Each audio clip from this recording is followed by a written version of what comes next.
I noticed a lot of us wearing blue all day here at 13 WREX, and there was a reason for that. Here's some of the pictures of our 13 News crew wearing blue to raise awareness for human trafficking in our community.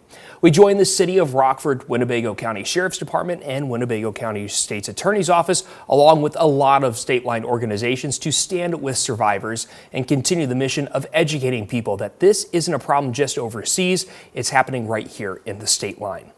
Stopping human trafficking takes a lot of resources, from prevention to holding people accountable. We talked to local leaders about the strides we made in the last 12 months to stop this crime, and also talk about the steps we still need to make.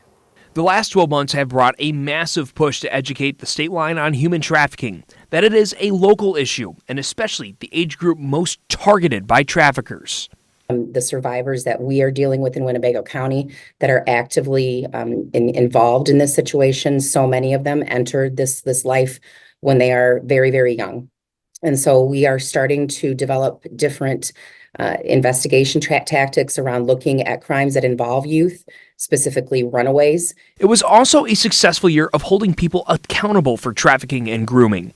These cases are difficult because of little evidence and challenges to get witnesses to testify. But Jay Hanley with the Winnebago County State's Attorney's Office specifically dedicates resources to make sure traffickers face justice. We have a designated sex crimes prosecutor. And in almost every case of human trafficking here in Winnebago County, that prosecutor is going to be responsible for aiding police with the investigation and ultimately prosecuting that case. But there are still strides the Stateline needs to take to make human trafficking a distant memory. And that starts with men holding each other accountable and having serious discussions that this isn't acceptable.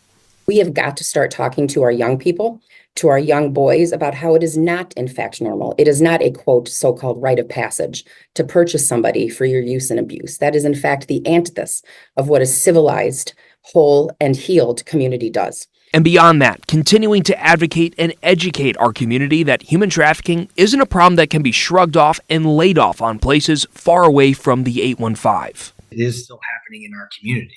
It's not this far away thing, but that it is very real. And it sadly occurs and is a part of one of the issues our community faces. But with a dedicated community and area leaders, there's hope 2024 will be another positive step towards ending this crime in the Stateline.